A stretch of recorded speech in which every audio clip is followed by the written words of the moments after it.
We have Josh's sadness. Now we're gonna go to my joy. We've had enough of Josh's Oh sadness. no, we're gonna Yeah. keep it. Hey, this is another.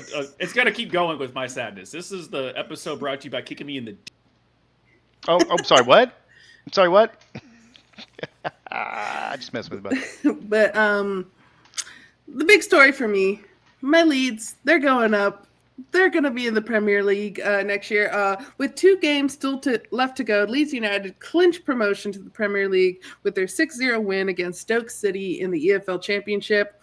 As my fellow Leeds fans know, last year we crapped the bed at the end of the season. We didn't clinch an automatic promotion spot and had to go into the 14 promotion tournament. And we lost the final game at Wembley, which that game is known every year as the most expensive game in football history. This is due to the massive financial implications of promotion to the Premier League. The winner gains substantial revenue increases from commercials and matchday sales and secure Premier League broadcasting revenue, and the team that loses out on a lot. And I'm saying a lot of millions of dollars when they lose. Millions. So we're back in the Premier League, baby. Let's go, Leeds. Let's go. I just found out that you existed. Good job. Who are they leading? But Horses? let's watch the lads celebrating.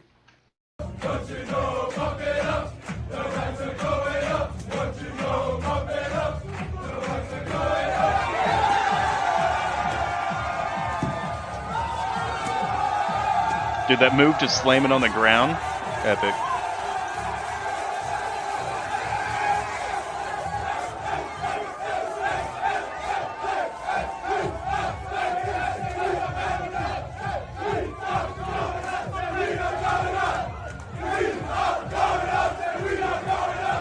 We're going up, baby.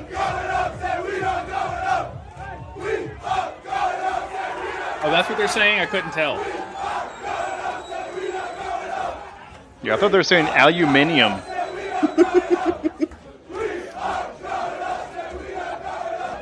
This guy is going nuts right there, though. For real, though. Like he was almost like choking someone. It was like, all right, bud, you settle down. All right, okay, he's cut off. No more champagne for this guy. Yeah. One thing. So I will ask, just as an actual question. But also just for people who don't know about Premier League and how the get regulated, or not regulated, relegated. Warren G? Well, you know what? Yes. It's you know how many times I've said regulated when it comes to this situation? Yeah, the real means that's from Young Guns, dog.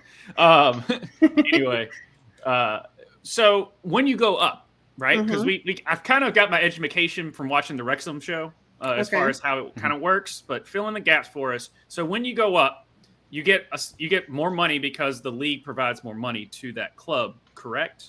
They get So you're getting TV rights, you're getting just the revenue share that happens in the top of the pyramid is a lot more than what you get the more down the pyramid you get. And one thing about promotion and relegation, so if you're looking at American sports, like let's say you're a team like the White Sox and you suck.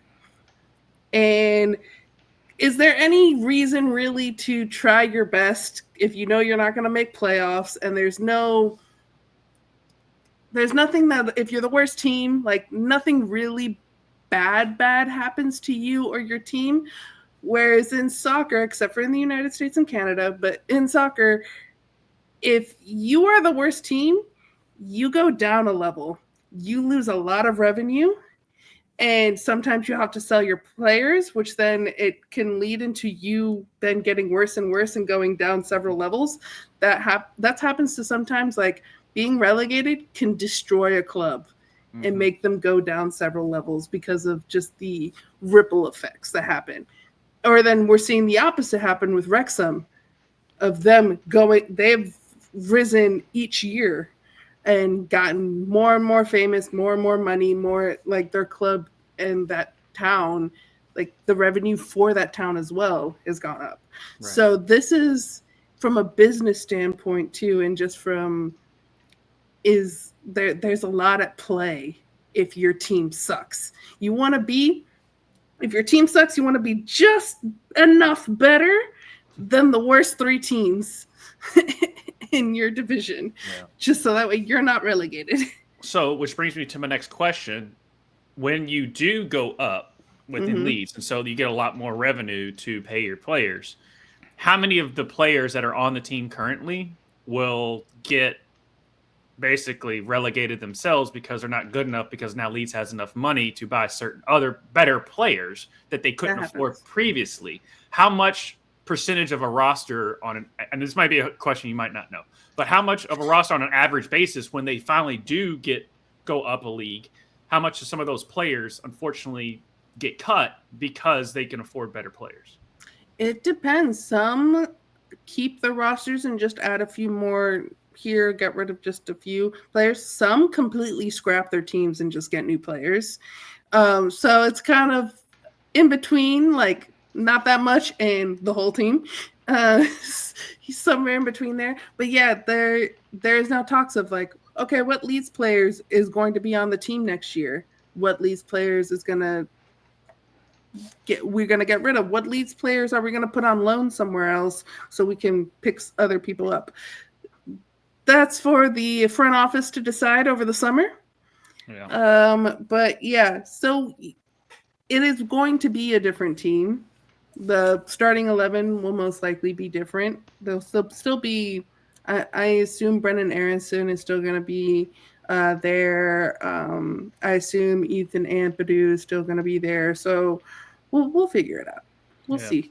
Because that's the one thing. It's just like that's the reason that was popped in my head when I saw all of them celebrating. I'm like, you're celebrating because you accomplished something great, and you probably accomplished it. And now, congratulations, we don't need you anymore because we can afford someone better. And it's just part of the business, part of the game. I understand it, but I've just always been curious of like, yeah, you went up, but your team's not as good as the bottom 3 of the Premier League. Maybe, I don't know, but but you also get bonuses too. Yeah, I know like that individually. That's like getting a Rolex where they fire you, in a sense. It's just I just feel like in the back of my mind, I'm like, I finally helped this club achieve something very, very great, and something that's going to be remembered forever, which is great because you're always going to be those players that remember it for it, but you're still going to get knocked just because you're still not good enough to compete in the league that you helped your team get to, and that just sucks. Yeah. I mean, one of the great think about like Patrick Bamford, or who I like to call him Bumford because he's a bum. He was part of the team that helped them get promoted to the Premier League last time, and he was a great championship player, and he was an awful Premier League player, and we kept fucking playing him in the starting 11 every single week, and he was a bum. And that was probably the most Boston thing of you. He's a bum. He's a bum. His father was a bum. His grandfather was a bum. I don't know why it went 1950s. Mash, eh? Yeah. Smoking cigars in airplanes. When they came over on that boat was a bum. Like, I don't know. No, That's but probably what a Bostonian would say, by the way. Yeah. Well, to the money of it, though, it looks like it's about 94.9 million pounds, as far as some of the international and other contracts, broadcast deals, which equals to about 136 million. And then for Leeds, their highest paid payer is Patrick Bamford, 3.6 million pounds, which equates to 4.7 or 4.8 million dollars. According to Sully, he's due for a raise. Yeah, something of that nature. But yeah, is an agent. Yeah, no, it's gonna be interesting. I mean, like really, we're gonna be able to track this Leeds progression now. Now that they're in the Premier, I'm sure Sol's gonna want to be spotlighting them a lot more. So we'll actually get I'll to be see. able to watch them more, all of their games. Where before I could, whatever was on ESPN Plus, I could watch, but I wasn't able to watch every single game. Where now in the Premier League, here in the U.S., we're able to watch every single game. Yeah, so we'll get to see the progress in real time, and so for you all watching at home, let us know. We'll definitely be able to keep you updated on that Leeds progression. But I'm with you, Josh. I'm kind of interested to kind of see the business aspect of it. how much of that revenue are they putting into the stadiums to where they can actually make improvements and get more attendance, which equals more dollars and more sustainability, or is it putting it into the staff? Maybe some of the training facilities. What are those improvements going to be? I mean, of course, it's not going to be the same for every team because everyone has a little bit different. But Put cup holders. Cup holders. Put the fucking cup holders in Leeds. It's ridiculous. Because England and Canada, both England and Canada, do not believe in cup holders. Yeah. I've gone to sporting events in both They just have the countries. straight bench, not even like individualized seats. But we do have one more video of Leeds, and these are the people that weren't at the game, but just showed up. The town just showed up outside the stadium to celebrate because we're going up, baby. Yeah, because they don't have enough seating. Improve the seating, Leeds.